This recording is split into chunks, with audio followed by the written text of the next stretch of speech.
Compartilha. Vozinho.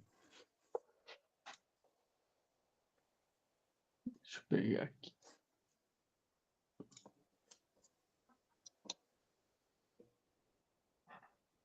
E aí?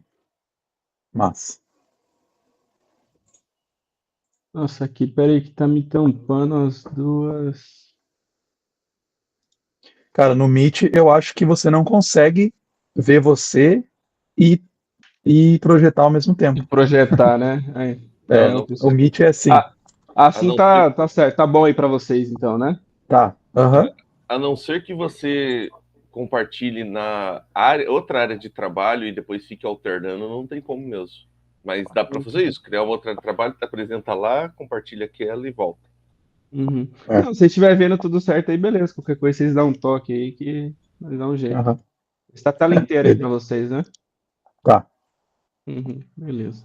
Ah, não, não tá a tela inteira. Tá, tipo, aparecendo os ladinhos, assim, sabe? Tipo, Ah, então, como se peraí. fosse a apresentação.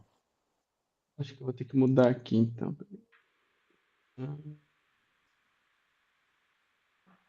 É muita tecnologia, pessoal. Você quer, Tela você quer 1. mandar os slides para mim e daí você vai falando e eu só vou mudando aqui? Você acha que facilita? E agora? Agora apareceu. Agora deu. Tá a Tá, tela, tá. tá a tela inteira, Tela, né? tela inteira. Ah, tá. Beleza. Então, beleza, pessoal. Eu trouxe aqui para o slide, né, como é o propósito da nossa apresentação, bem simples, né, mais para fomentar a discussão depois mesmo. Eu basicamente peguei os trechos mais interessantes que eu li lá do capítulo e trouxe aqui para a gente dar uma conversada sobre. Então, o título do capítulo, Quem é Real, é muito interessante que ele vai começar o capítulo falando a respeito de relacionamentos, né? Até o subtítulo do capítulo que ele vai trazer aqui, opa, mudando os conceitos de relacionamentos.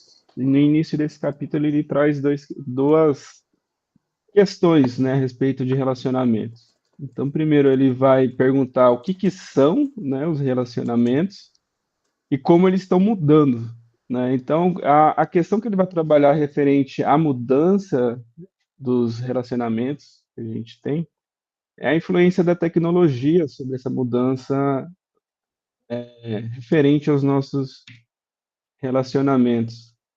Quando você procura a definição no Google, dá um Google rápido assim referente ao significado de relacionamento, ele traz vários significados, né? Ele traz um vínculo entre duas pessoas de várias ordens, ele traz um vínculo de afetivo, seja de amizade, seja conjugal, ele traz vários tipos, e eu meio que fiz assim um apanhado desses significados que eu vi e coloquei da seguinte forma: é a vinculação de alguma ordem entre duas ou mais entidades, né? Porque muitas definições de relacionamento trago ali referente a pessoas, né?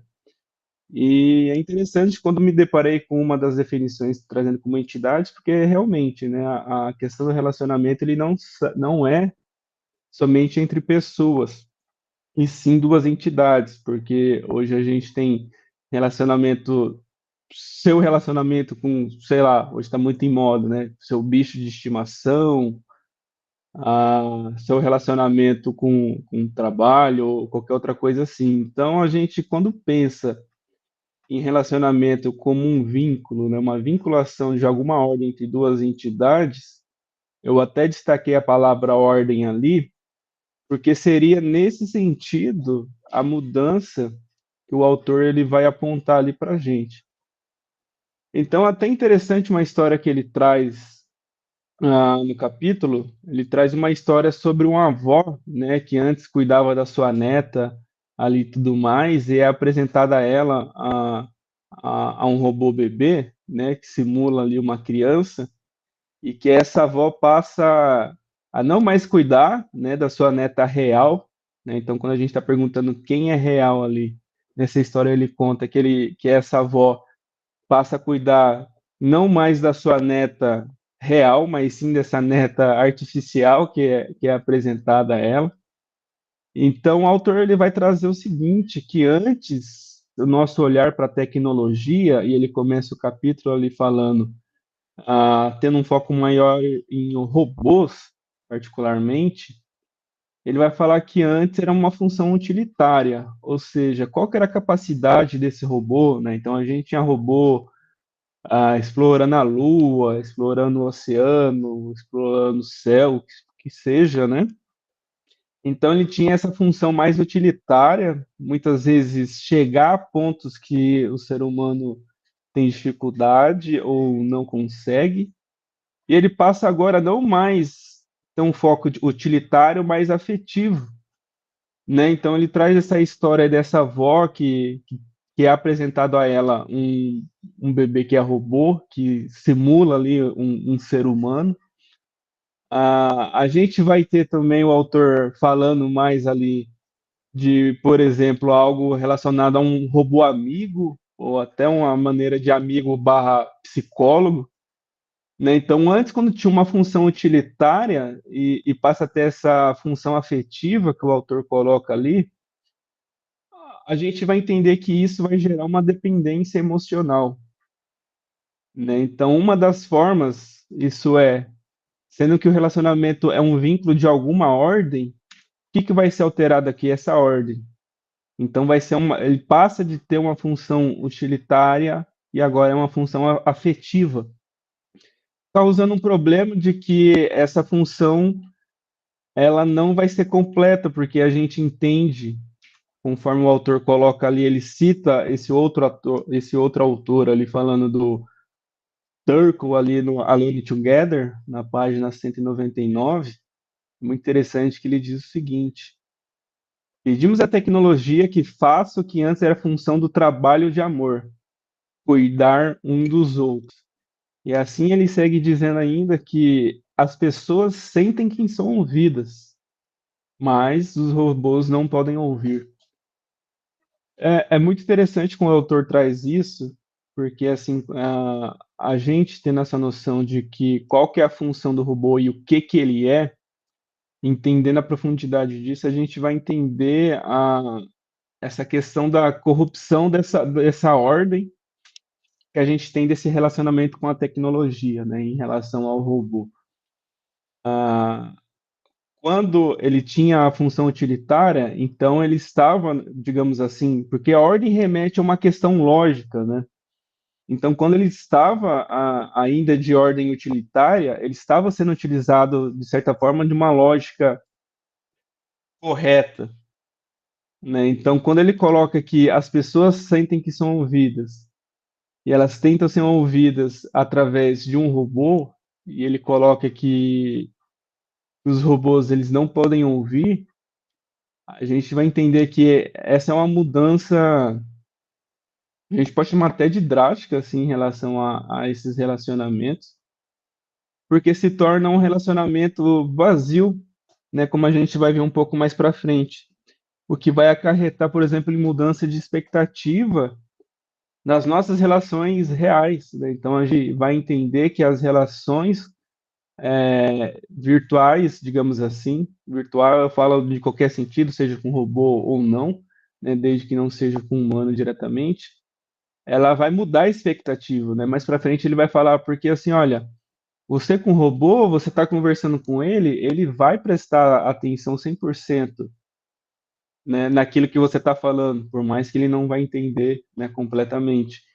Ele não vai desviar o foco ou a atenção durante a conversa, né? Diferente de um ser humano, porque muitas vezes a gente pode estar conversando ali e a pessoa está no mundo da lua, pensando nos boletos que vai pagar amanhã, coisa do tipo, e o robô não vai ter esse tipo.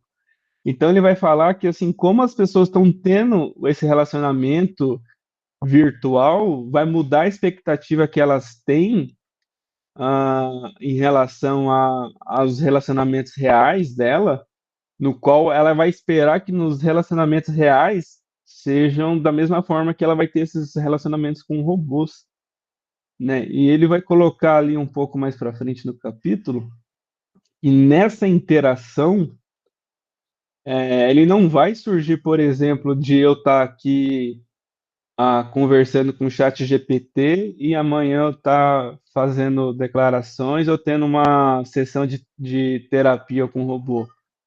Ele vai falar que nessa interação há passos intermediários, né? Então ele dá ali um exemplo, por exemplo, ele dá muito exemplo do Tamagotchi, né? Ele conta a historinha lá da criança com o Tamagotchi que deixa o bichinho dela virtual morrer e ela não quer, né, ressuscitar o bichinho virtual dela ali, Tamagotchi. Ela fala para os pais dela, não, ó, vai ter que enterrar, eu vou ter que deixar esse aparelho aqui e vou ter que comprar um novo, né? Faz meio que um funeral ali para a morte do seu bichinho virtual. E ele comenta que nessas interações, esses passos intermediários seria mais ou menos isso, né? Então você tem, por exemplo, um jogo virtual, a gente pode usar como exemplo, como o autor ali usou o Tamagotchi ou coisas do tipo. Ele comenta ali também sobre o Second Life, né? O jogo ali onde você poderia criar vínculos, amizades e até se casar. Hoje em dia, por exemplo, a gente tem muito a questão do chatbot, né? Tá aí o chat GPT, onde a gente tem já diversos relatos de pessoas usando o chat GPT como uma espécie de psicólogo também. Então a gente vê certos passos intermediários, uma evolução, né, nesse sentido. Antes, como era só um bichinho ali, ou um joguinho que ele tinha uma interação um tanto quanto limitada nas suas capacidades de resposta ou tipos de resposta que ele poderia dar, a gente tem um chat GPT, por exemplo, que você pode digitar ali no prompt de comando e ele te dá respostas muito mais, né, aprofundadas do que um jogo e diferentes e parecendo muito mais humanas, né, digamos assim. Então ele fala que nesses passos intermediários teriam todas essas questões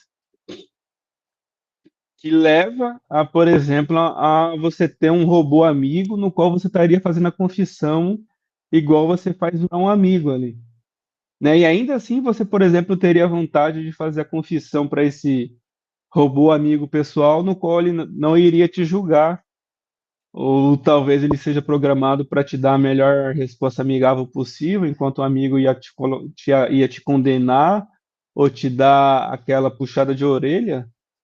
A, a relação com o robô, quando a gente pensa nessa questão, podendo entender da forma que ele pode ser programado, pode ser muito mais ah, adequado, vantajoso e interessante para o seu consumidor, né? Então, vamos supor, imagina num futuro distópico onde eu posso comprar um robô amigo e escolher a personalidade dele, né? Então, eu vou ter um robô amigo que, por exemplo, vai sempre passar a mão, por mais que eu relate alguns problemas ou coisas do tipo, né? A gente fazendo confissão ou qualquer outra forma de relacionamento com o robô poderia nisso afetar nossos relacionamentos reais, né? Digamos assim, porque comentando aqui, né?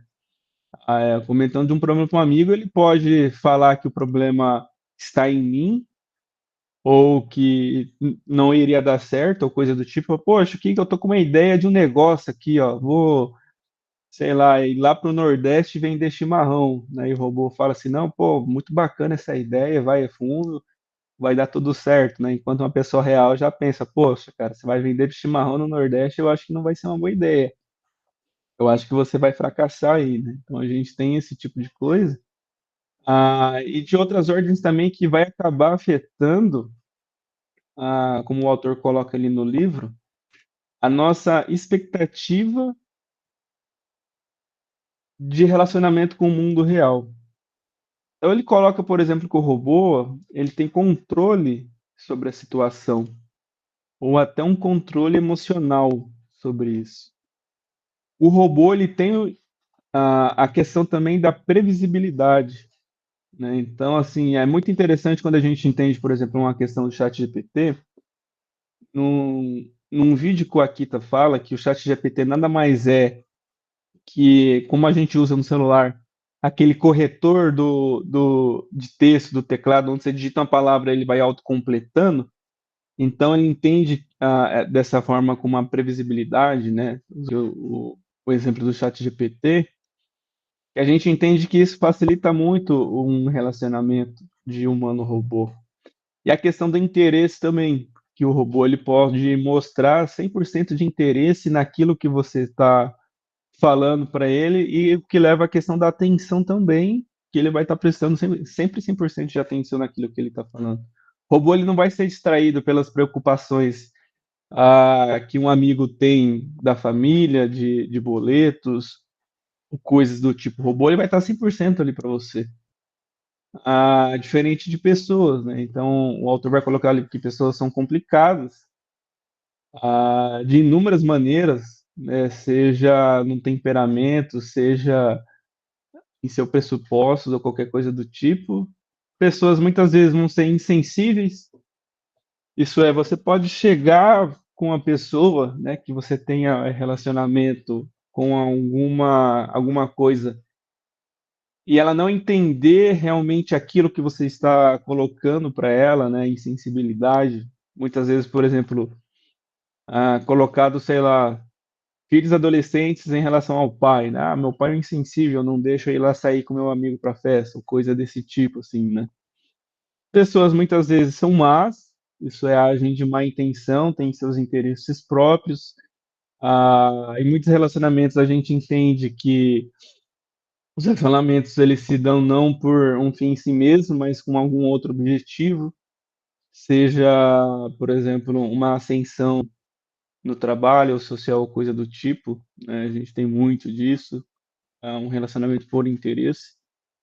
E muitas vezes as pessoas são desatentas, né? Até hoje a gente tem muito falar sobre essa questão da desatenção, né? É muito falado sobre aquela questão de estar na mesa com o celular, estar no encontro, estar na presença de pessoas de forma física e real, e cada um está com seu celular ali desatento, e você fala alguma coisa, a pessoa, quê?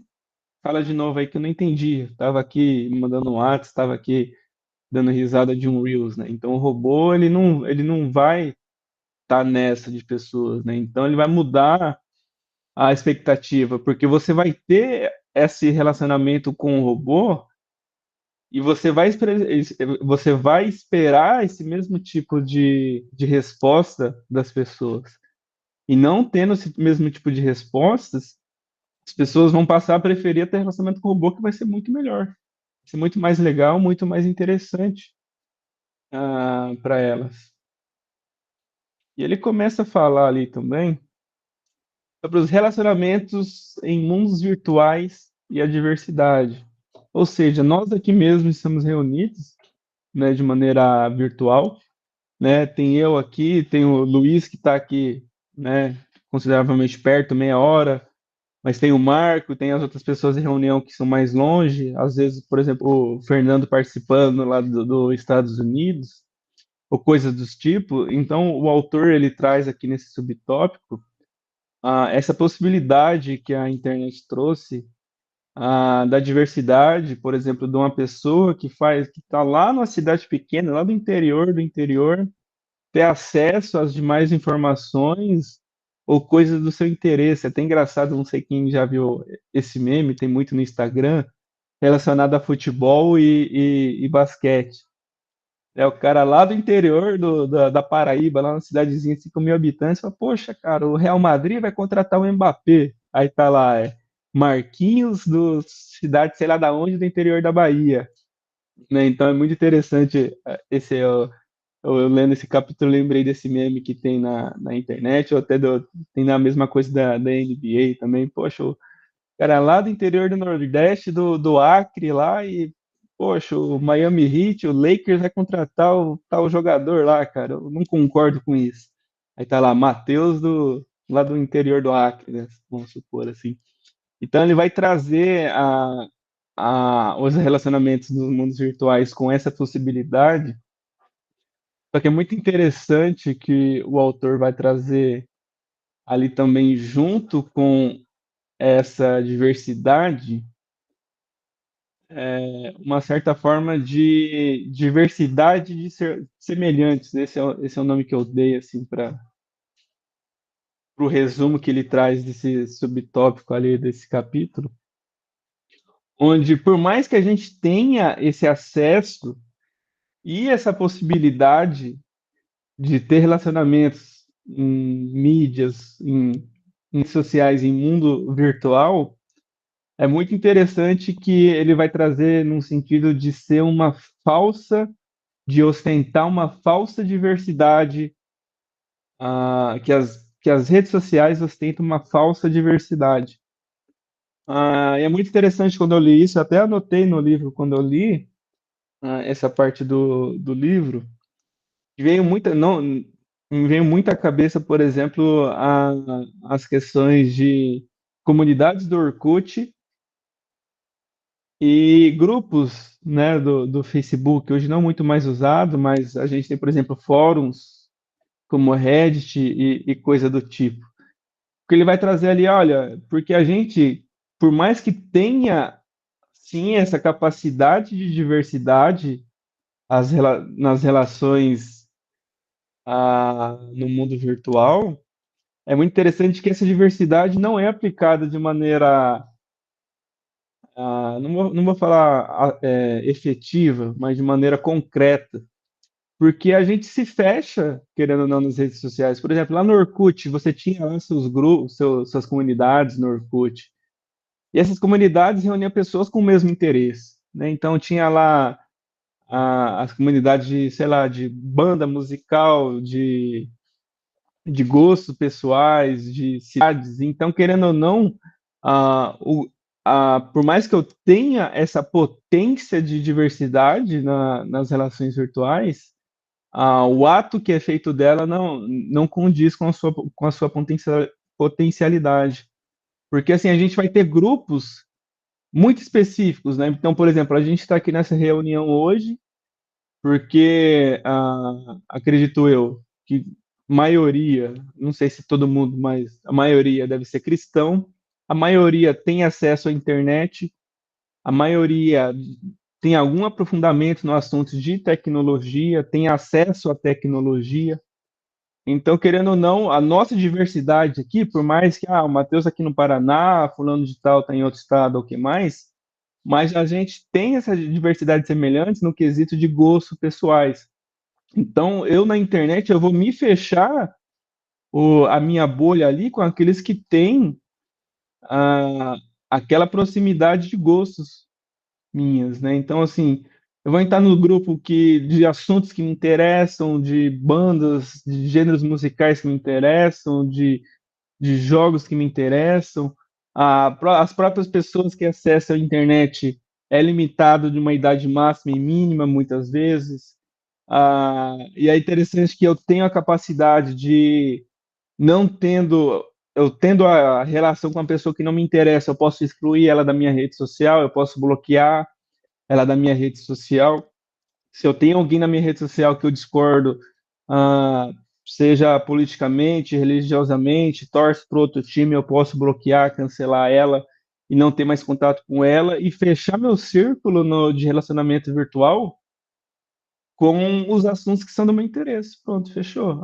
Eu sou paranaense, sei lá, corintiano e gosto de rock, então eu só vou adicionar pessoas nas minhas redes sociais que é corintiano e gosta de rock e mora no Paraná.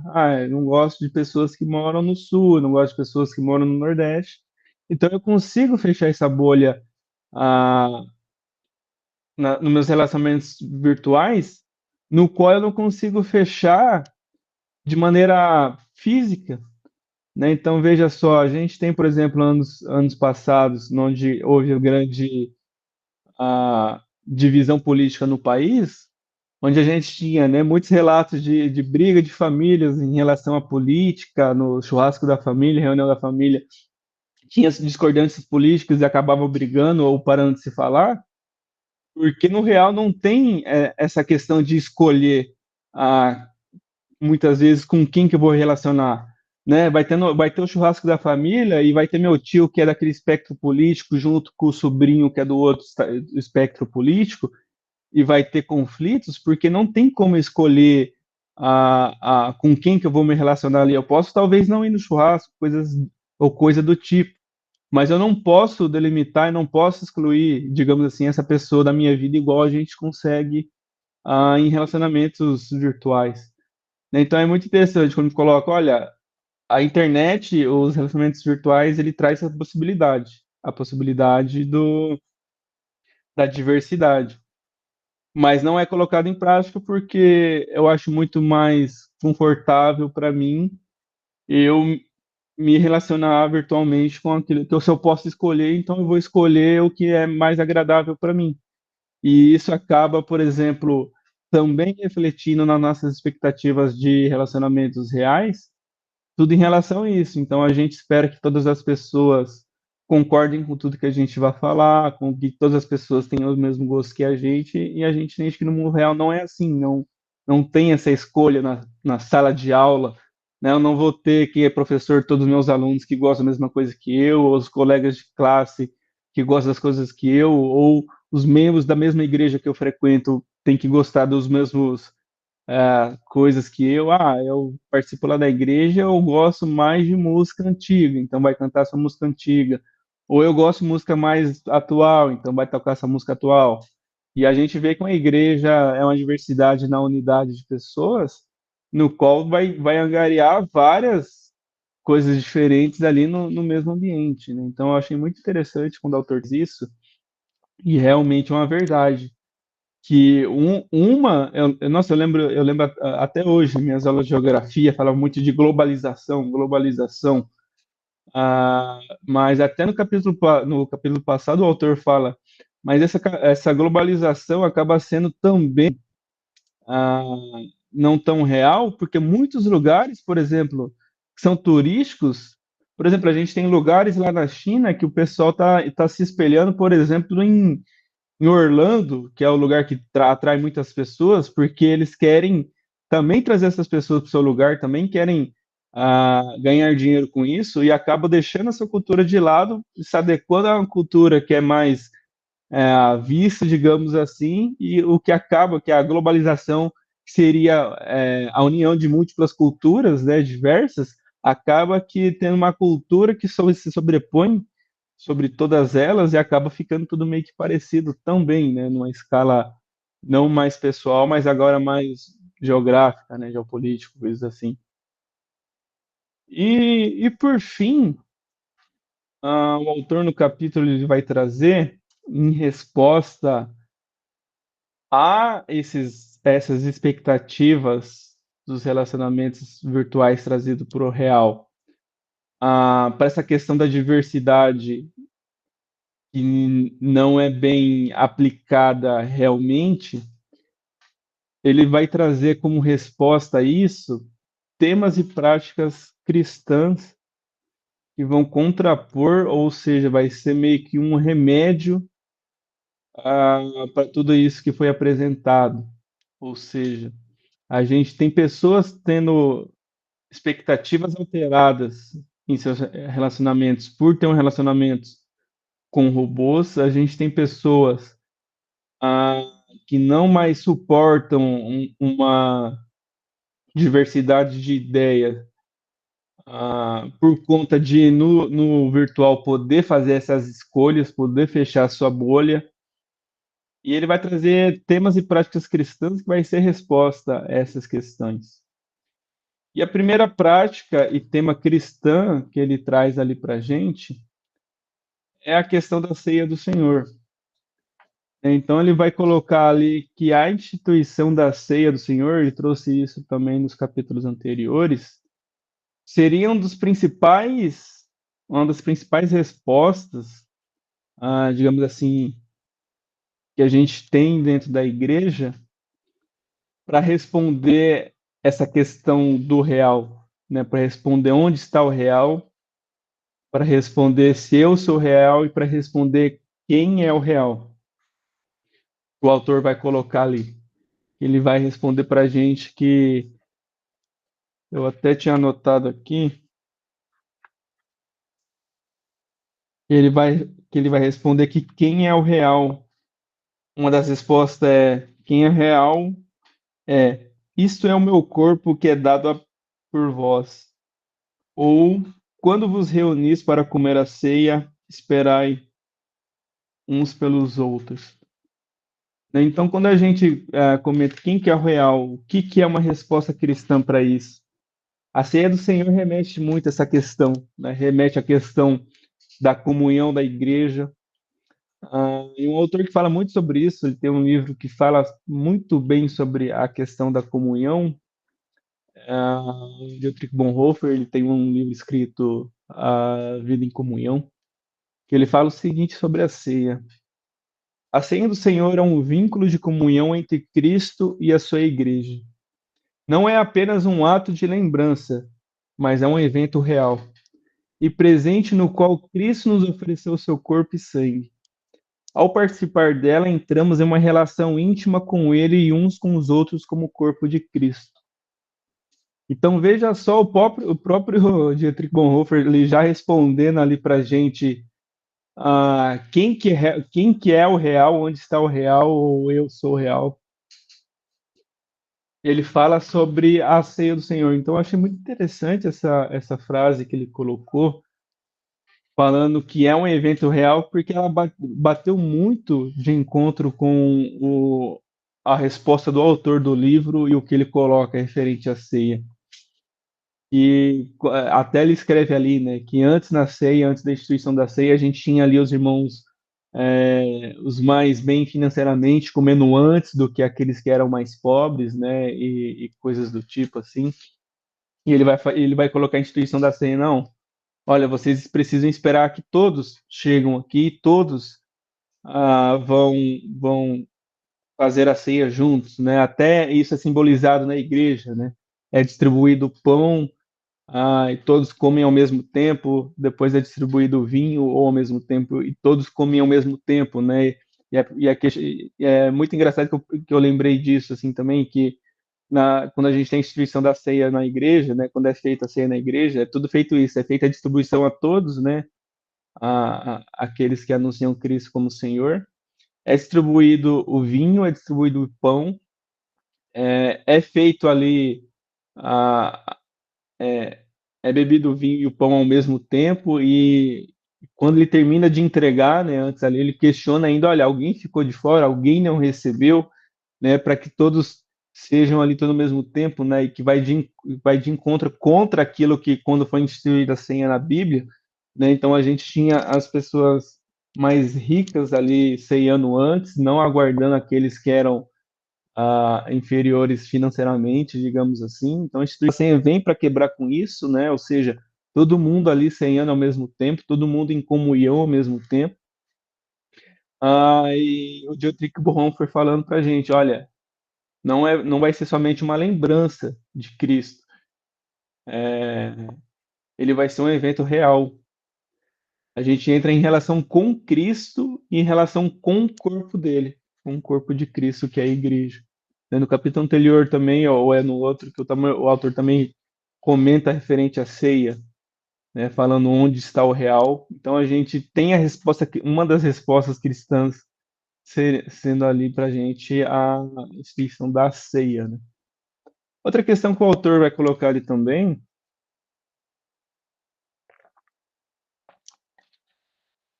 é a cultura da mesa.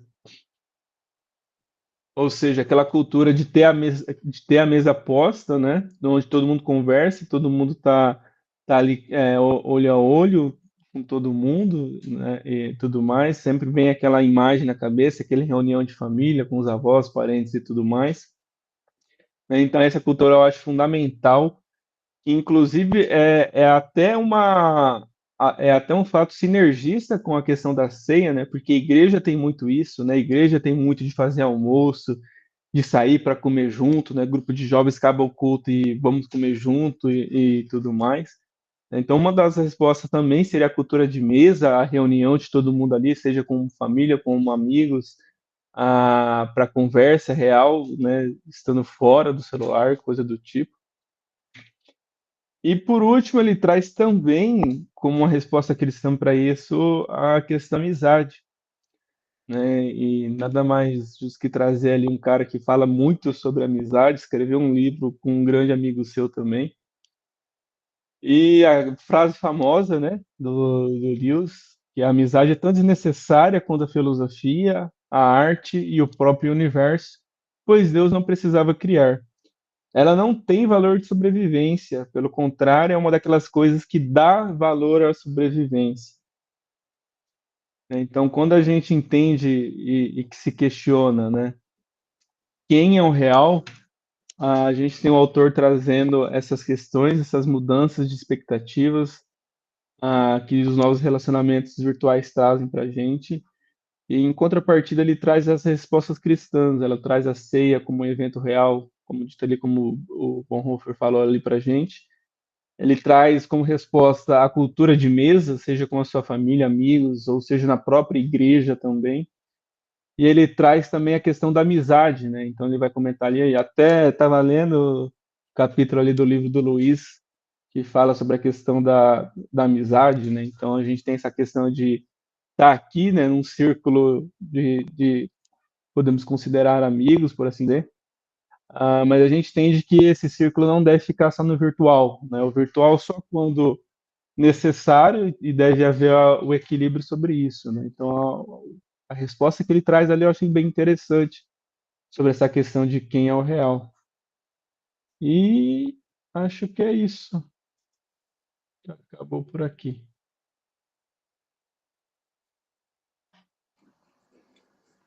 Massa, muito bom.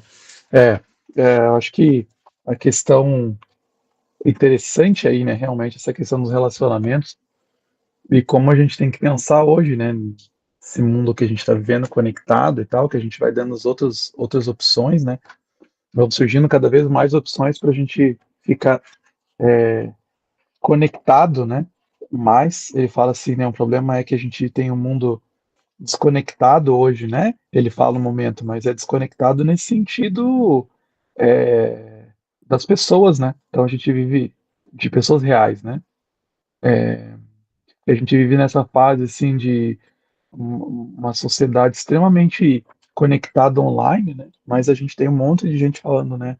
É o século da solidão, tem o título de um livro, inclusive, né? O século da solidão e tal, um monte de problemas, que porque você não tem uma convivência real, né? Você não tem conversa real. Então, assim, você pode usar um chat GPT, não sei se vocês viram agora, né? Todo mundo tá falando, né? A gente tá falando no grupo lá, né? O chat GPT 4, até vi umas pessoas fazendo os testes, assim, que o negócio é absurdo, né?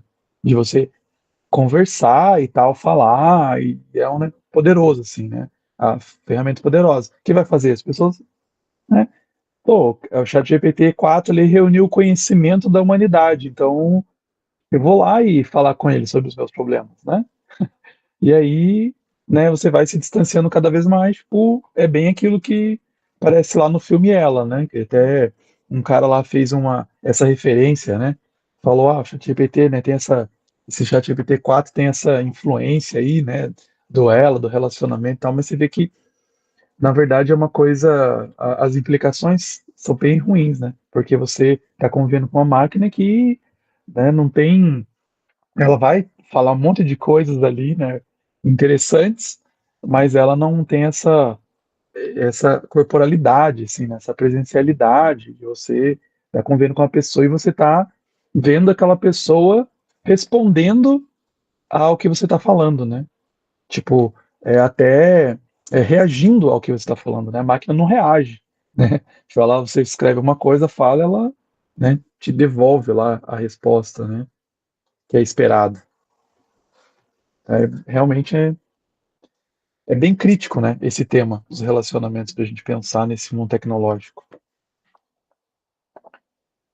Então, gente, vamos abrir aí os temas. Eu tenho bastante coisa para que eu fiquei pensando, né, desse capítulo aqui, mas vou abrir aí.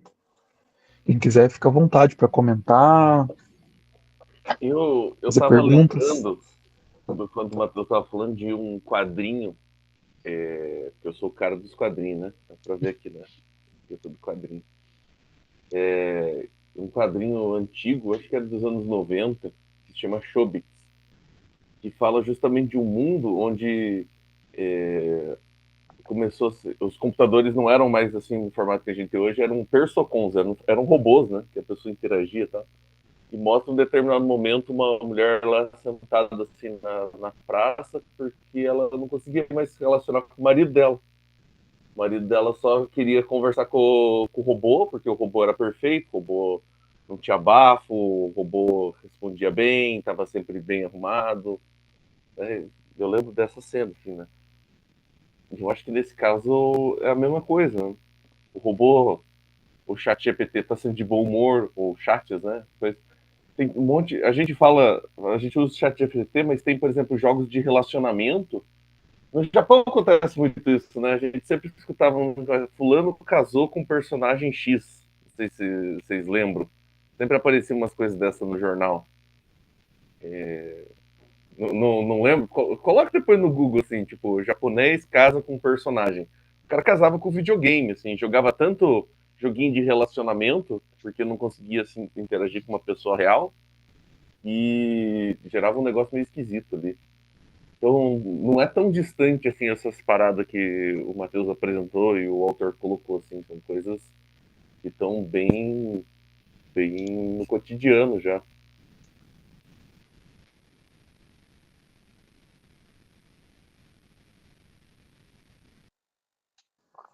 Uma vez eu vi também um negócio assim que fizeram no Japão, acho que eu já até mencionei isso, de um cara chegou e colocou tipo num lugar, assim, tipo uma rodoviária, um lugar bem, com bastante gente passando, e aí colocou uma cadeira e vazia na frente, né, e outra pessoa, e sentou na frente e escreveu, né, eu te ouço, te escuto, né, e aí a pessoa sentava ali e começava a falar, tipo, os problemas e tal, as questões da vida, tal, mas, e aí o cara ia, claro, né, não ia ficar só parado ali, ele ia reagindo, né, ia, tipo, falando, né, nossa, tal, comentando, e aí muitas pessoas pararam, né, eu acho que a gente tem isso, essa necessidade hoje, né, ou, na verdade a gente sempre teve essa necessidade, né, de conversar, de ser ouvido, e aí a gente pegou e passou isso para as redes, né? Para a tecnologia. Então agora, que legal, né? Eu tenho aqui uma pessoa que vai me ouvir, né? Então, tipo assim, eu tenho a rede social, né? Bem isso, né? O Matheus falou, né? Eu vou filtrando por interesses, né? Então, bem específico, né? Tal, né? Então lá, então você tem grupos específicos para tudo, né? Então, tipo assim, eu tô num grupo de cristãos que jogam jogo de tabuleiro específico. Tipo, a gente só fala sobre isso lá no grupo, né? Então, assim, você consegue achar grupos, né? Grupos do grupo, você vai e aí você se sente legal, né? Porque antes você não conseguia. Então, tipo assim, na minha cidade, quem que joga jogo de tabuleiro e é cristão, né? Então, sim, você vai achando legal, né, na internet. Pô, que legal, na internet possibilitou que eu conhecesse pessoas. Legal, né? Bom, mas aí o problema é que você vai indo só para isso, né? Pô, eu não quero conviver com as pessoas na minha comunidade porque são chatos, não gosto de jogar jogo de tabuleiro e tal, né? É, e aí não quero conviver com essas pessoas, são muito chatas, né? E aí o que que vai acontecendo, né? Você vai, tipo, sendo intolerante, né, com as pessoas, você vai ficando impaciente com as pessoas, né? E aí, quando você precisa realmente, né, de um apoio, porque às vezes você precisa falar, além de jogo tabuleiro, né, você precisa falar sobre problemas específicos, às vezes, né? Você precisa, às vezes, de uma ajuda ali comunitária, e aí você não tem, né? Você não tem essa presencialidade. Essas pessoas que estão lá, elas nem sabem da tua vida, que estão lá no grupo na internet, né?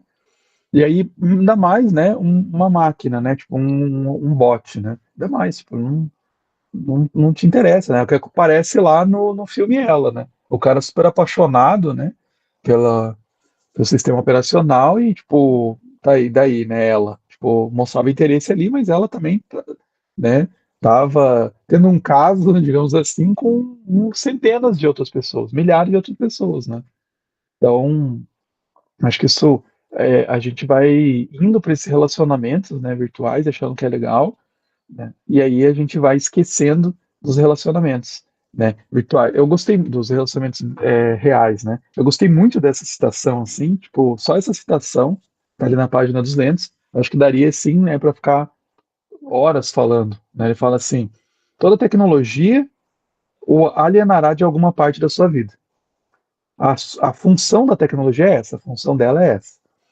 A sua função, né, a nossa função é perceber isso.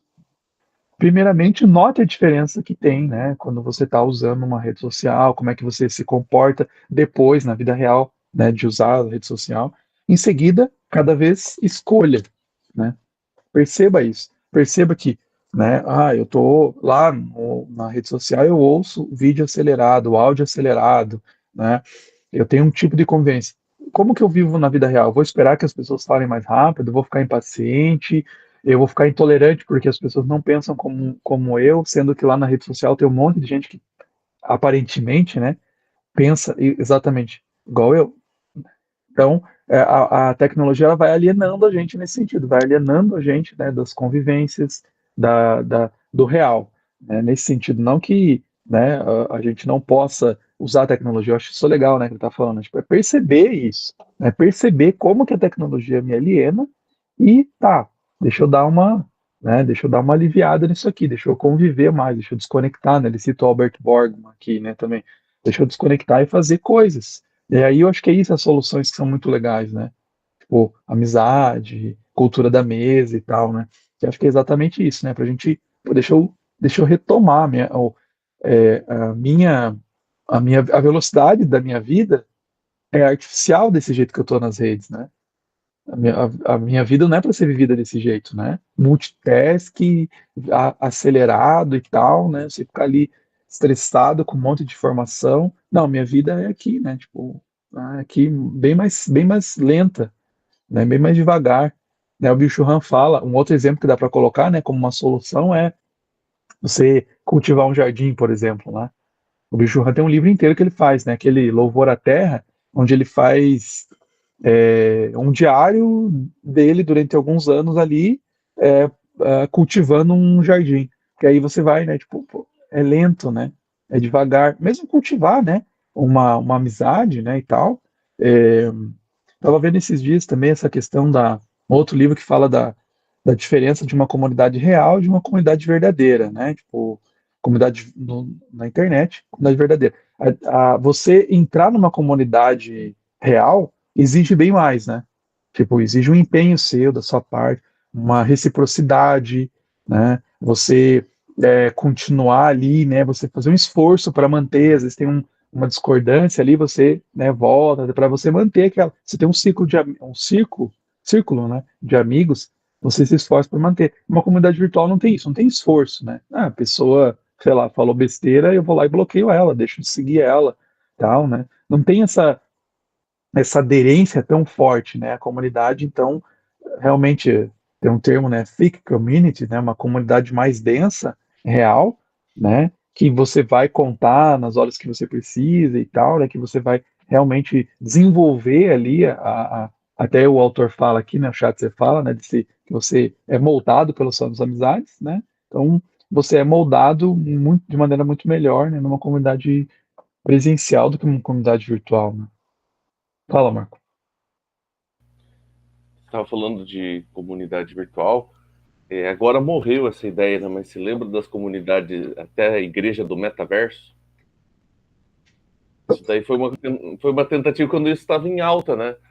Só que eu acho que justamente a pandemia, vou falar um negócio aqui, ó, vocês entendam o que eu vou falar, né? A pandemia talvez tenha sido do seu lado bom, que foi a gente ter até uma aversão agora. A gente ficou durante um tempo com aversão a um relacionamento virtual, porque tudo era virtual. E tem naquele livro sobre a internet eu tô com um pouco de soninho, que é do Dreyfus. Ele tem uma parte que ele fala sobre o metaverso, ele fala assim: eu não sei o que abraços reais fazem, mas com certeza abraços virtuais não tem. E a gente sentiu isso na pele, né? Nos relacionamentos virtuais, na igreja virtual, projetos de metaverso que não deram certo, que a gente viu que faltava alguma coisa. Que naquela hora que o ministro do louvor fala assim, né? Abrace 27 pessoas. Na minha igreja o cara faz isso. É sério. O ministro do louvor vai lá assim, abrace 27 pessoas.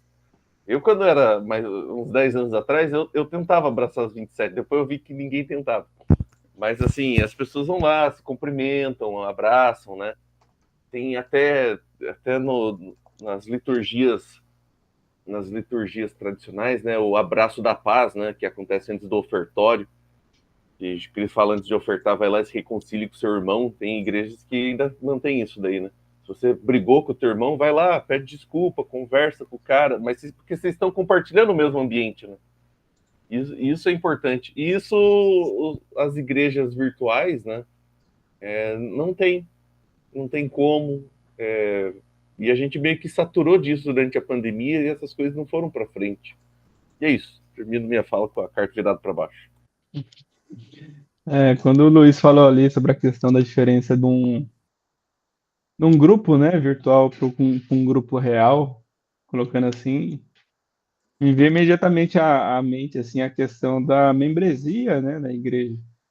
Como o Luiz falou, poxa, sei lá, vamos colocar o exemplo do nosso grupo ali da BC2 Tech. Poxa, para entrar, sei lá, é só ter o link do grupo, o cara entra ali, né? Faz parte da comunidade, né? A BC2 Tech ali. E queria falar, ó, as pessoas não necessariamente precisam participar dessas nossas reuniões, até porque a gente vê, né, o número que participa aqui em relação ao número de pessoas As pessoas não do grupo participam. são bem reduzidas, né? Só fica eu lá mandando uns memes aleatórios lá, as coisas lá de vez em quando. E assim, tá tudo bem, a gente não vai condenar nada desse sentido, né? Assim, não vai pegar, não, só vai ter que participar dos nossos encontros, senão não participa de nada, né? Vai sair, tirar todo mundo do grupo lá. E assim, por exemplo, o Luiz, vamos por que seria o cabeça ali, por exemplo, ele não está preocupado se o Matheus, sei lá, está sonegando imposto. Ele não está preocupado se o Marco, sei lá, está cometendo alguma fraude, alguma coisa do tipo. E não tem nem como ele saber. E mesmo se ele souber, ele não tem como o que ele fazer. Né? Então, quando a gente pensa, por exemplo, na questão da membresia da igreja, onde que você firma um compromisso e onde que é muito interessante quando você estuda a questão da eclesiologia e sendo uma das marcas saudáveis da igreja, a gente tem, por exemplo, a questão da disciplina eclesiástica, né? Então, olha, um irmão ali cometeu certa coisa que veio a conhecimento público, então vamos conversar com ele ali, vamos pôr em disciplina, porque ele faz parte da nossa comunidade, do corpo, né? Então, corpo, a parte do corpo ali que tá doente, entre aspas, que seja, vamos colocar o pecado como doente, assim, tá com algum problema, então a gente, poxa, tenha bem a disciplina ali, com uma forma de um remédio para restaurar, tá com problema, tem um diálogo ali com o pastor para ajudar em qualquer outra coisa do tipo, né? Então, pensando assim em questão da meme, quando o Luiz falou, por exemplo, os grupos virtuais que a gente participa, né, BC2, grupo que o Luiz falou, cristãos que jogam jogo de tabuleiro, cristãos que gostam de tecnologia, cristãos que gostam de ler literatura ou qualquer coisa do tipo, você faz parte ali, mas esse fazer parte ele tem um limite, né, no virtual, ele tem um limite que, como colocou ali, eu posso estar aqui, né, falando com vocês, mas sei lá, eu tenho uma vida dupla aqui e não saio da internet, sou viciado, sei lá, fiquem acessando lista, coisa do tipo, né? Enquanto a questão da membresia de uma igreja, eu acho que também seria ali como o autor colocou no final, um tema e uma prática cristã que aborda muito essa questão de comunidade, né? Da questão do real, né? Da questão dessa troca, porque o relacionamento é uma troca, né? Então, eu tenho um relacionamento com qualquer outra pessoa, é uma via de mão dupla, né? Diferente de um robô ou de uma coisa virtual que, eu ofereço para vocês, mas eu não quero nem saber o que vocês pensam de mim, né? Então, eu pensei muito nisso, né, quando o Luiz falou sobre a questão de virtual e real. Uma coisa que foi falado no grupo essa semana e que me fez pensar bastante é como que robôs são o ideal do ser humano. Um tempo atrás era o super funcionário, que era a máquina que não parava, e que hoje agora é aquele elemento emotivo. Então, me parece que a gente está sempre buscando relacionamento, Mas, por ironia do destino, esses relacionamentos virtuais nos deixam piores nos nossos relacionamentos reais. E daí os relacionamentos reais não satisfazem mais, a gente volta pro virtual, tentando sempre satisfazer isso. E uma coisa que me chama a atenção é essa ideia de que a solução, um dos remédios para isso, é ter relacionamentos reais. É o relacionamento da igreja com os diferentes, com aqueles que estão unidos não pelos seus próprios interesses, mas por Cristo. E como que isso é assustador pensar que a gente fica fugindo de um problema, a gente fica fugindo de pessoas imperfeitas, quando isso é esse relacionamento em que eu tenho que me entregar também, acaba fortalecendo e sendo a solução para alguns problemas, sendo um remédio para muitas situações. E uma outra coisa que o Matheus falou do grupo, eu acho muito engraçado isso, de tipo, somos pessoas que estão ali falando sobre tecnologia e que tem o tempo todo essa noção e tem que se reforçar o tempo todo de que existe coisas para além daquele grupo. É muito bom estarmos reunidos, é muito bom a gente poder conversar, é uma troca de ideias maravilhosa, mas que a gente se avisa o tempo todo que a gente tem que ter esse cuidado, de que a igreja é importante, que a gente não pode ignorar o mundo real. Isso. Muito, muito bom. Bem isso mesmo. Né? Porque eu acho que a gente tem visto, né, como as redes sociais, principalmente, né, são as redes sociais, são uma coisa nova, né, relativamente nova, a gente está percebendo os impactos agora, né?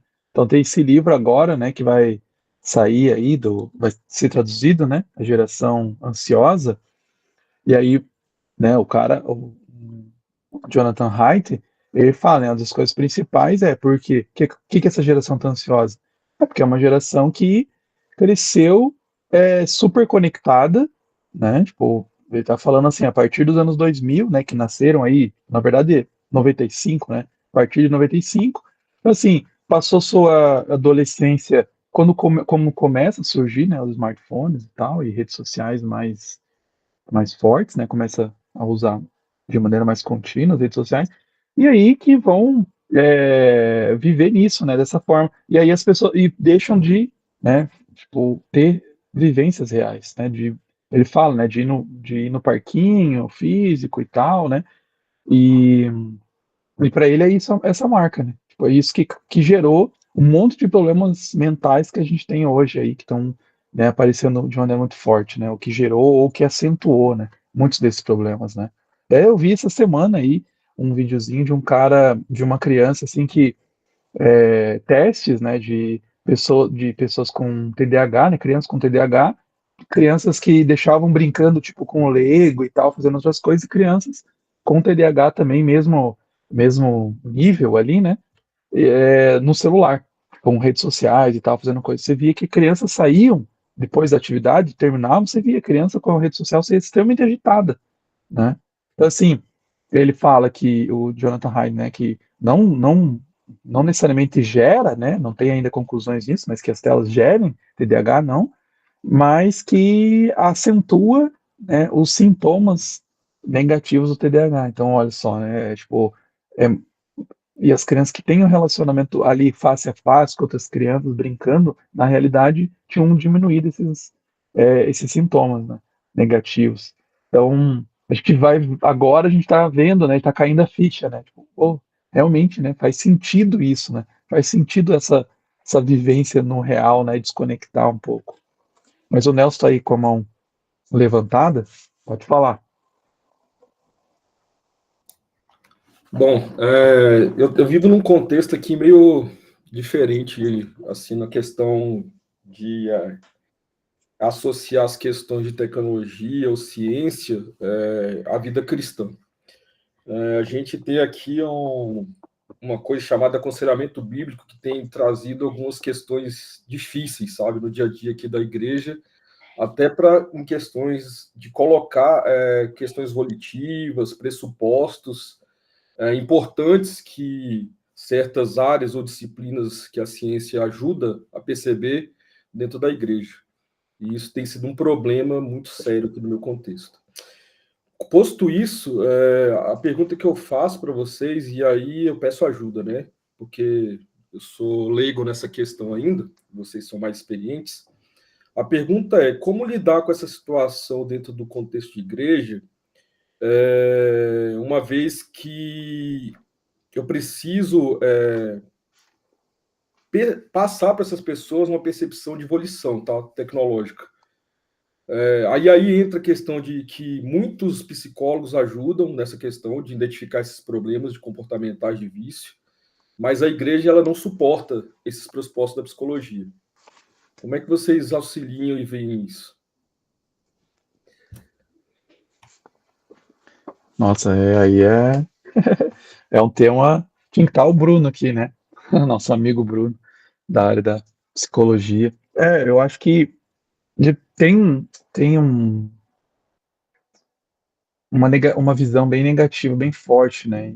Isso, tipo, o Bruno, né, colocou, inclusive, essa semana, né, os posicionamentos do MacArthur e tal, né, falando que psicologia e tal, né, aquela visão que tem realmente, né, uma visão muito forte, assim, na igreja de que, né, psicologia e tal, em alguns lugares, né, psicologia é uma coisa ruim, né, você pode resolver tudo com aconselhamento bíblico.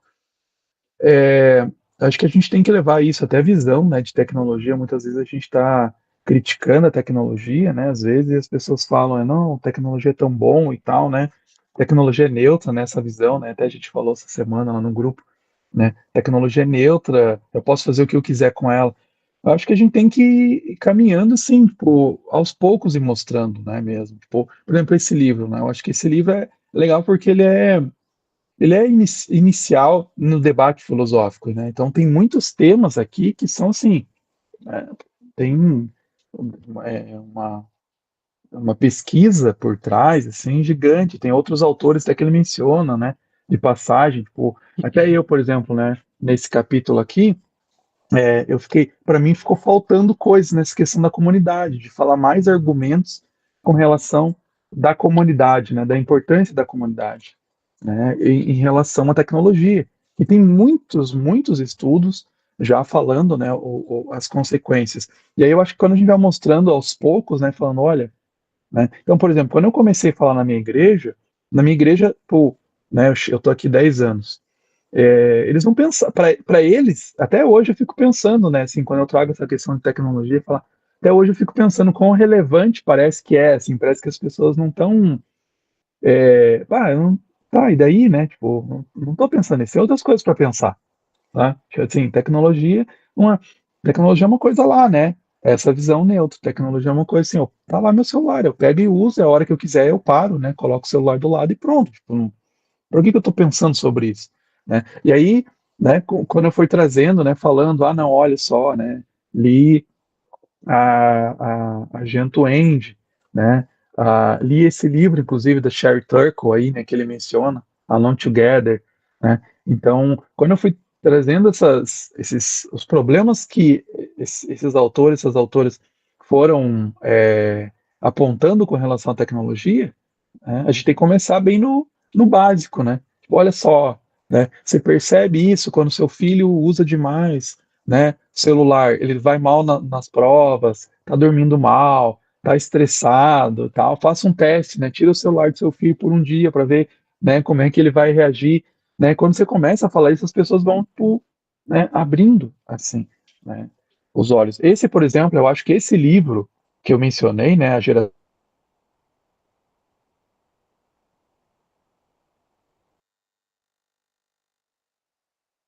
porque ele está falando, olha, né? Travou aí? Deu travado. Deu uma travada. Deu uma Porque travada. assim, esse livro do Jonathan Haidt, né? A Geração Ansiosa. Porque ele está falando de uma coisa que todas as pessoas estão percebendo, né? Tipo assim, pô, é uma geração que está muito ansiosa. Tá lá o livro, o filme, né, que vai sair do Divertidamente 2, né? Um dos sentimentos é a ansiedade, né? Um dos sentimentos novos. Então, assim, é uma geração, uma época. Eu acho que é uma boa introdução. Olha, os psicólogos estão falando isso, né? eu acho que não claro, a palavra Bíblia, a palavra, né, bíblica, ela tem que estar andando junto, né, na igreja, claro, né, mas eu acho que às vezes a gente precisa também usar as ferramentas da ciência, né, para a gente pensar. Então, assim, você chegar para a pessoa assim, ó, não andeis ansiosos por coisa alguma, tá lá na Bíblia, você tem que fazer isso, você não tem que estar ansioso, né? Você está em pecado, né? Que a gente vê em muitas igrejas. Você tem depressão, você está em pecado, né? E é um grande problema hoje, né? Então a gente precisa ir mostrando, né? Introduzindo, né? Aos poucos. Eu acho que aconselhamento cristão tem que melhorar bastante, assim, né? Pelo menos no contexto que eu conheço, né? De igreja cristã, assim, né, de se informar mais, de se aprofundar nos estudos e falar, olha, tem um limite aqui, né, precisa ir para um psicólogo, né, ó, tem psicólogo cristão, né, claro, vamos buscar um psicólogo cristão, mas tem coisas que o aconselhamento cristão não dá conta, né, e às vezes a gente vê, assim, muitos contextos de muita igreja que o aconselhamento cristão é suficiente, né? Eu não preciso buscar ajuda. Às vezes a pessoa precisa ter uma depressão que precisa de remédio, né? Nem todas as depressões você cura só com terapia, né?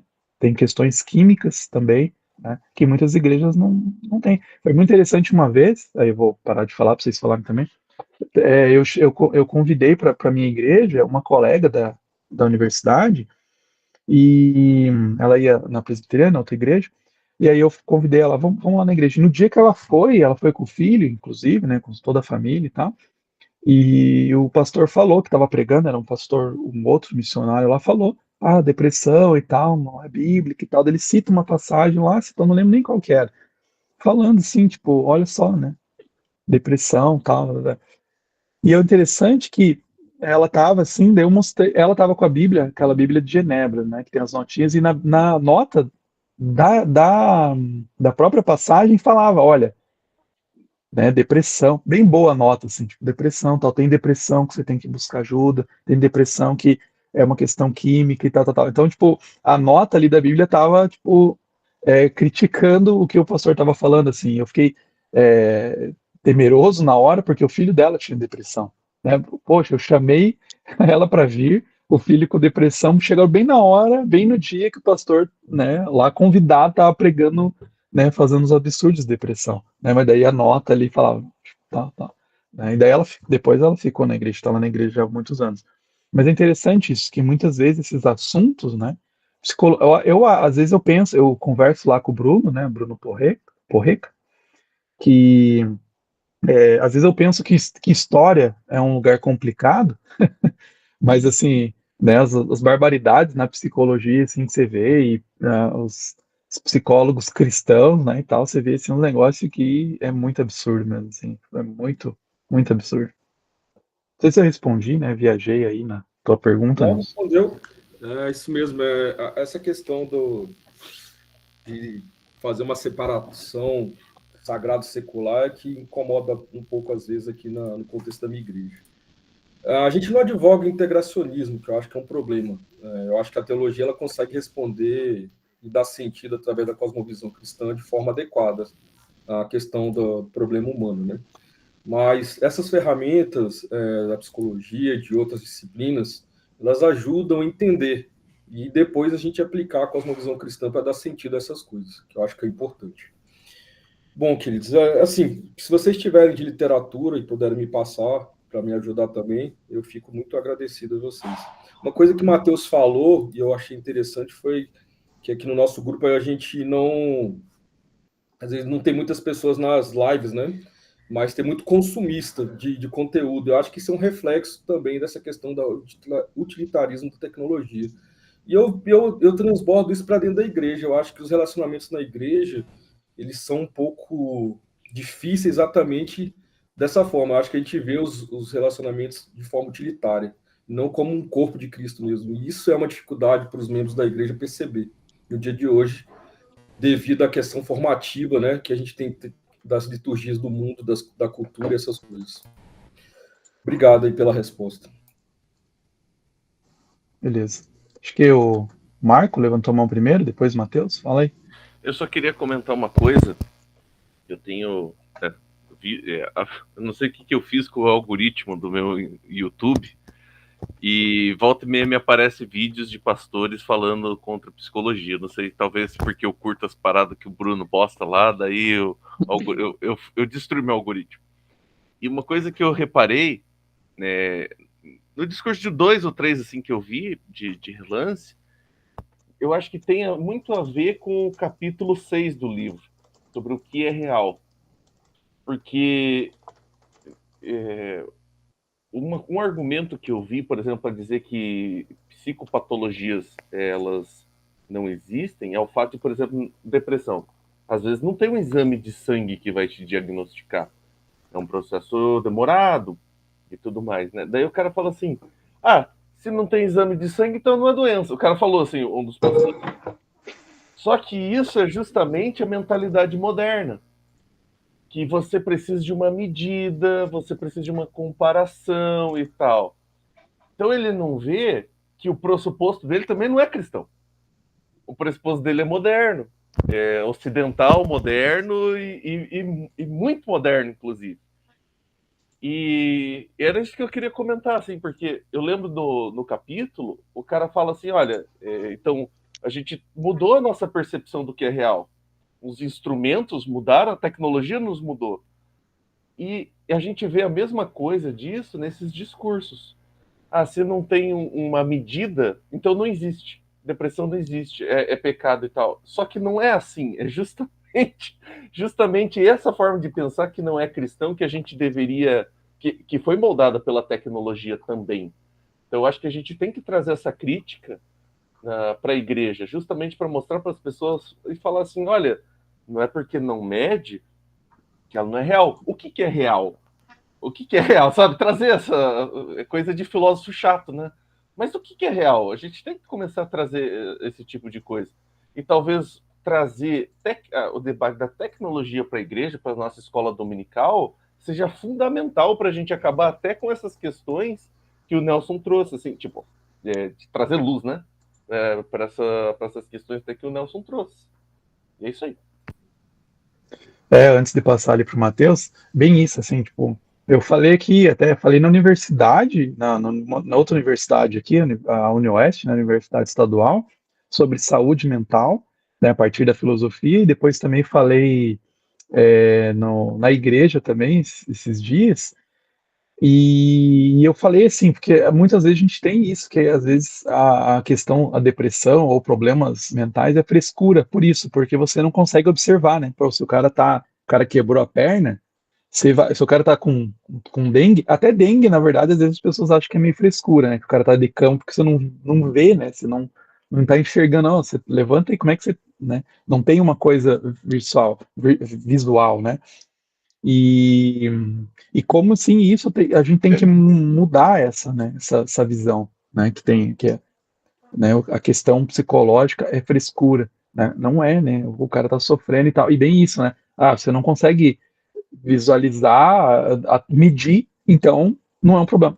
Cara, isso é muito, muito mesmo moderno, realmente, né, você não consegue mesurar, não, tem que mesurar, né, se mesurar. Então muitos testes hoje, né, e tal, é, na verdade é neurociência, né? Tem o Fernando Pasquini, né? Que ele não gosta de neurociência por isso, né? Porque tenta medir tudo, né? A neurociência tenta medir tudo. Então, deixa eu ver se videogame faz mal, né? Jogo violento faz mal? Coloca lá o cara jogando jogo violento com um monte de eletrodos, tal, coisas conectadas na cabeça e vamos medir, né? Para ver se é violento ou não. Tudo você quer medir, né? O cara é inteligente, nível de sofrimento, vamos medir aqui, né?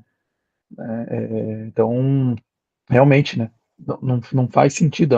É uma visão hoje da nossa época que é bem, É muito bem reducionista, né? contraproducente. Reducionista, exatamente. Eu até, inclusive, eu falei no começo do ano na igreja sobre. Acho que eu peguei aquele livro do Sear, O Universo ao Lado. Uhum. Daí para falar de materialismo, eu dei esse exemplo. Eu falei assim, quer dizer então que tudo que existe, só porque a gente tem que medir? Por exemplo, o cara fala, eu usei justamente esse exemplo da depressão. Assim, é um exame de sangue, é uma visão muito positivista.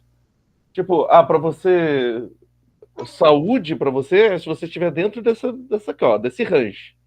E até hoje a gente pensa nisso. A gente vai lá e fala assim: ah, não, seu colesterol tá alto, ó, cara. Tá aqui, ó, tá entre esse, passou desse range. E tem gente que não, simplesmente não se adequa a isso. Por exemplo, meu pai. A pressão do meu pai é 9/6. Se chegar a 12/8, ele tá de pressão alta, entendeu? É uma coisa meio bizarra. E se tiver mais baixo do que isso, daí também tantas coisas. Mas esse é o ponto que a gente acaba trazendo para a igreja visões reducionistas e materialistas e qualquer outra coisa, e daí fala assim: ah, olha, a psicologia está com o pressuposto errado. Mas o meu pressuposto também está errado, poxa. Até o Pasquini, no último encontro, ele falou assim, né? Pô, mas cosmovisão também é um conceito moderno, sabe? Então, são coisas assim. Tipo, eu vou falar uma cosmovisão bíblica. Na verdade, a gente está fazendo um olhar moderno para uma tradição cristã. Então, pô, que complicado, poxa. Complicado. Mas o ponto que eu queria trazer o capítulo aqui que a gente está discutindo sobre quem é real, o que é real e tal, ela é importante para mostrar para a igreja também o quanto que a tecnologia está influenciando a nossa forma de ver, inclusive no aconselhamento bíblico. Bom, agora que eu terminei. Fala lá, Matheus. Só pegando o gancho aí do que vocês estão falando, né? Eu lembro muito da questão do empirismo, né? Então, como foi colocado ali. Então, você tem, por exemplo, comentado ali como foi a, a questão da depressão. Então, você tem o resultado, né? Então, né, o pessoal vem com essa mente empirista, fala assim, não, se você tem depressão, o que me leva a esse resultado de você de depressão? Né? Qual que é o passo a passo, né, para chegar lá? E tentar aplicar essa questão em várias outras formas.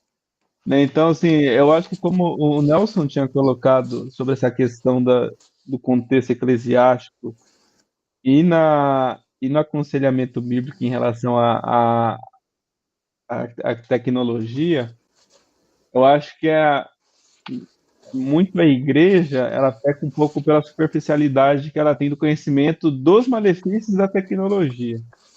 Porque a igreja geralmente tem muito. Isso muito no passado acontecia muito, né? Por exemplo, a tecnologia é ruim, ponto.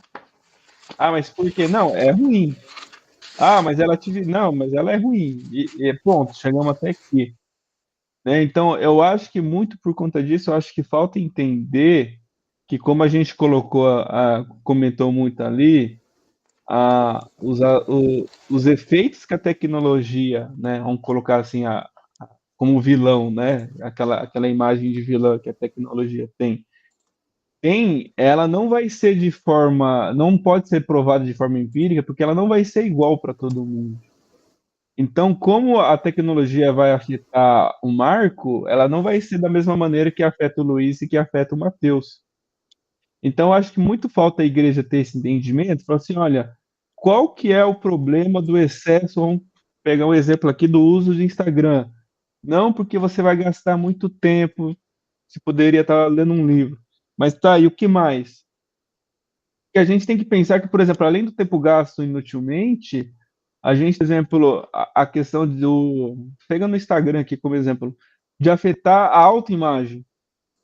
Né? Então, indo um pouco mais a fundo, você gasta tempo ali tendo autoimagem, porque sempre tem aquela comparação, e, cara, você vai se comparar a sua vida real com uma vida de Instagram, que é o melhor momento, é uma foto, é a melhor foto tirada do melhor momento e usado o melhor filtro para aquilo ali. Então, a sua comparação real, quando a gente fala do que é real, você vai comparar o seu real com o real do Instagram, que não é real.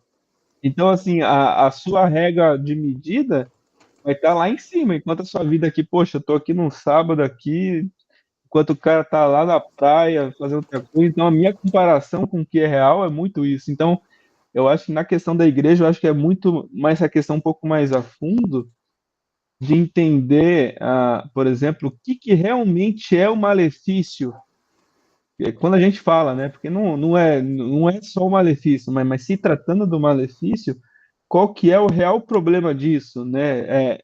é o desperdício de tempo, mas é também a, a degrinição da autoimagem, né, de se comparar com aquilo que é melhor, como afeto psicológico dos adolescentes que acessam rede social ali, só consome, né, essas coisas. Então, eu acho que a igreja precisa caminhar para um passo a mais em direção à tecnologia, ah, junto ali com as ciências humanas, digamos assim, filosofia e afins, e buscar ter um entendimento melhor do que isso, porque como a gente colocou aqui, não é mais um é dois. Que um mais um é dois para o mar, para mim pode ser três, porque na minha concepção de relação e o meu background de várias outras coisas, pode me afetar de maneira totalmente diferente que o Luiz e que o Nelson, né? Então, acho que falta muito essa questão da igreja dar esse passo a mais. É má, mas é por que que é má? O que que pode afetar? O que que pode ocasionar nisso, né? Então, acho que falta um pouco mais dessa questão, assim, também.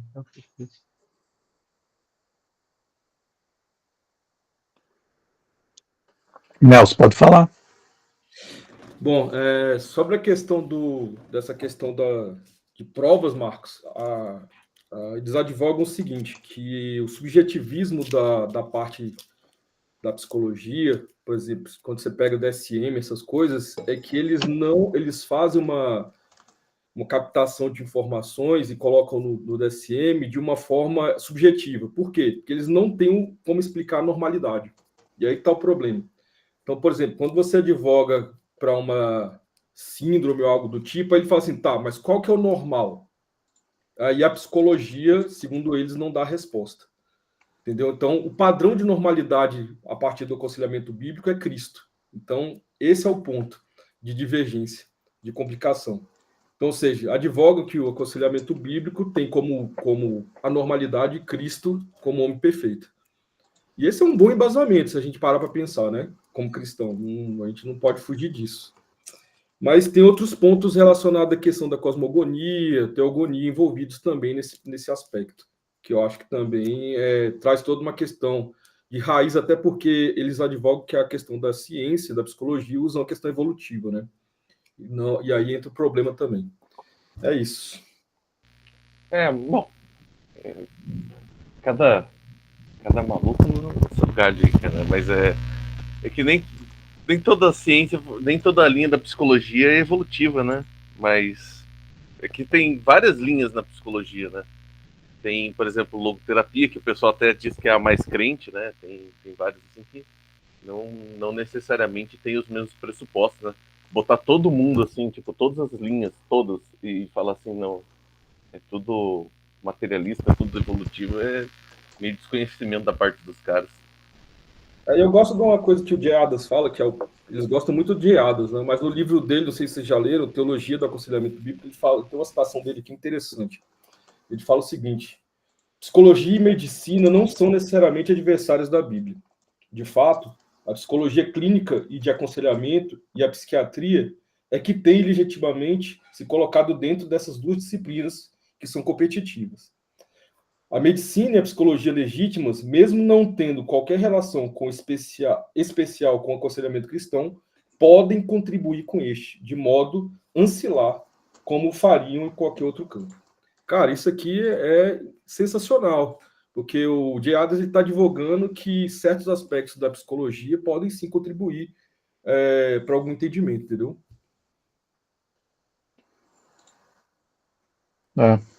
Eu acho que a gente acho que às vezes o problema assim, né, que eu vejo em várias áreas, né, não só psicologia, porque eu também não conheço, né, não é da minha área, mas eu vejo assim na ciência em geral, né, e mesmo na tecnologia, tipo esse fechamento às vezes, sabe, dos dois lados, na verdade, né, tanto teólogos quanto tipo caras das outras áreas, esse fechamento levantando uma barreira mesmo, assim, sabe? De não tem nada. Eu não tenho nada que eu possa aproveitar lá do outro campo, sabe? Eu não tenho nada. Eu sou teólogo, então não posso aproveitar nada da história do historiador, porque é tudo corrompido, historiador, né? Tipo, eu vou lá ler o pressuposto do cara, o cara escreveu um livro lá e ele é não cristão, então eu não vou ler nada, não me interessa, né? Porque o cara não é cristão. Então eu acho que faltou muito, assim, sabe, é, tipo isso. Falta muito, assim, esse coisa de você se informar, né? De você ler e, tipo, ir para outra área também e ver, peraí, né? Vamos conversar, deixa eu me informar, né? Deixa eu ler, então, dentro do cristianismo tem muito, assim, tipo, não, é, tanto que tem muitos, né? Eu vejo, assim, muitos, tipo, negacionismos, inclusive tecnológicos, né? Assim, não, celular não faz mal. Eu vi já falando, né? O abuso de tela não faz mal, porque tem uma falta assim de esse conhecimento às vezes, ou não falta de conhecimento, mas uma negação, né, do que tipo está sendo produzido academicamente, cientificamente. Não, esses caras, né, tipo, não vou falar, tipo, aquecimento, agora a gente está falando bastante sobre aquecimento global, né? Né, tipo, isso é visão de esquerdista, né? Então, então não posso ir lá ler, não posso buscar da ciência, né, os insights da ciência, porque está indo contra, né, a Bíblia. E muitas vezes você vê, né, tipo, a Bíblia não é um livro de ciências, né? Ou ela não é um livro ali que está explicando tecnologia. Ela nos dá padrões morais para a gente julgar as coisas, né? Mas também Deus nos deu um cérebro, né, para a gente ir lá e desenvolver tecnologia, desenvolver ciência e pensar sobre isso, sobre essas coisas. E tem produzido muito conhecimento científico, né?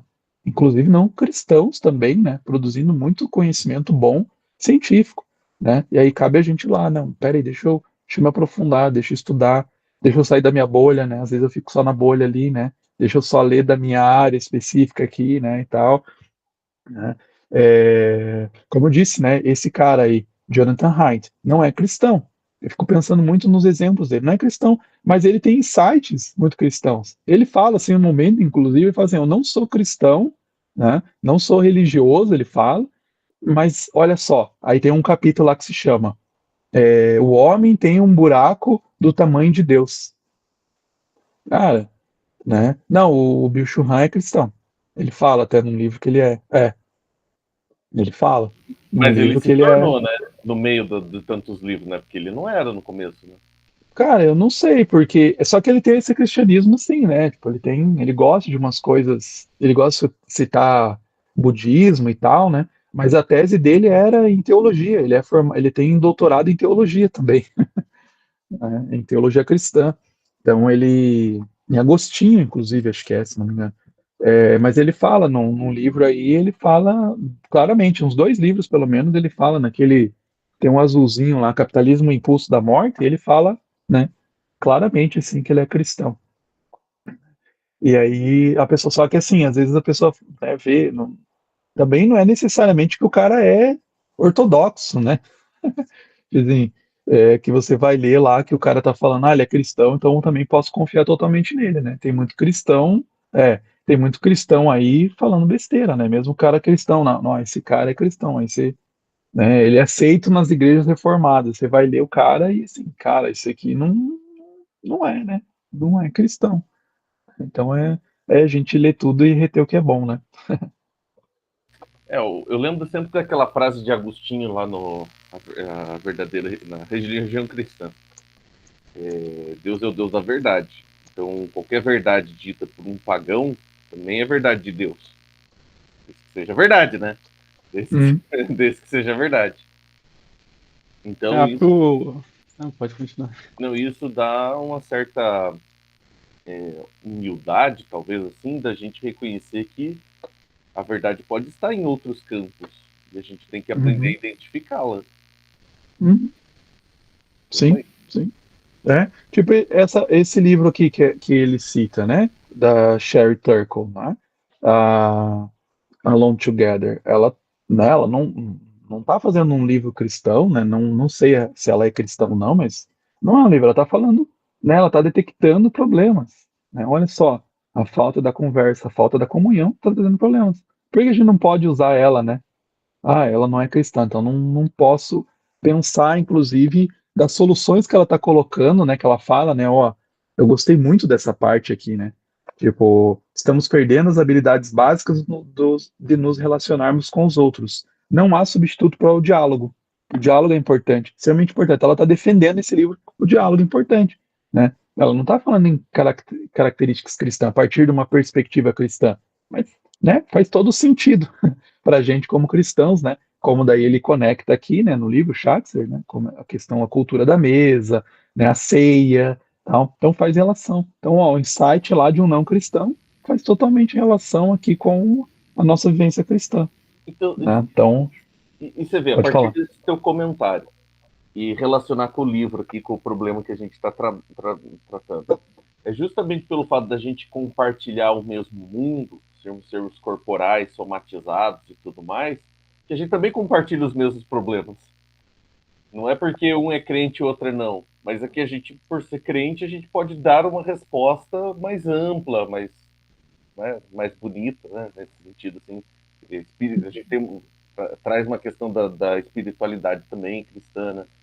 Mas é justamente isso que o autor está falando, né? Olha que legal. É sobre a realidade. A gente compartilha o mesmo meio, a gente está compartilhando as coisas. Então a gente vai compartilhar esses problemas também. Então eles vão identificar essas coisas. Tem um ponto Exatamente. importante aqui, desculpa interromper.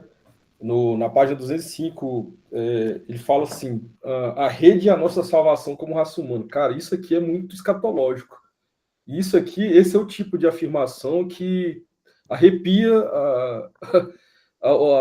os cristãos, né? Quando você fala que a rede é a nossa salvação como raça humana, isso diretamente traz uma competição, assim, diretamente falando assim, cara, não, a salvação da raça humana não é a tecnologia, né? Não é a rede, né? E isso aqui pega nas igrejas, na parte até, inclusive, de aconselhamento. Porque você vê um cara desse que não é cristão e às vezes ele está numa área, numa disciplina e fala um negócio desse, então você já submete que o pressuposto dele escatológico não, ele já está vendo uma redenção para todas as coisas através da tecnologia. Então, um ponto importante se analisar também nesses embates, né, nessa conversa. A gente tem que ter uma teologia pública um pouco mais refinada, mais inteligente, eu acho, para poder discutir essas coisas. Porque às vezes a gente é muito bruto como cristão. A gente quer já ir para o embate e sem conversa, entendeu? Dá para colocar ali, né, o versículo, né? Coloquei ali, né? Eles imediatamente deixaram suas redes e seguiram Jesus, Mateus 4:20. Perfeito, né? Um exegeta se matou, mas a piada foi muito boa. Exatamente. Como que é uma parábola? Uma metáfora só. Ah, muito massa, gente. Bom, a gente passou aqui, né, das 11, o intuito a gente fazer até as 11, mas isso mostra que o assunto estava muito bom, né? E é legal isso, né? Porque a participação, assim, vai levando para caminhos que a gente não vai pensando, né? Tipo, eu não tinha pensado, né, em muitas questões aí, né, que vocês trouxeram. É legal, né? Cada um vai lendo e aí vai trazendo. Eu sempre falo assim para os meus alunos, uma aula é tão boa quanto a participação dos alunos, né? As outras pessoas conversando e compartilhando, né? Isso é legal no Clube do Livro, né? Que a gente faz, porque a gente vai cada um vendo com a sua perspectiva e enriquece um monte a leitura, né? Então, muito bom. Então a gente fica por aqui. Obrigado, Matheus, por trazer aí, preparar, conduzir. Obrigado aí, Eloy, que apareceu aí, muito bom. Nelson também. Obrigado aí pela presença de todos. Marcos sempre presente. Arroz de festa aqui, né? Só faltei uma vez. Olha só, cara assíduo, muito bom. Então, beleza, gente. Ficamos por aqui. Abraço. Bom final de semana aí. Qualquer coisa a gente continua lá no grupo. Deus abençoe. Falou. Tchau. Tchau.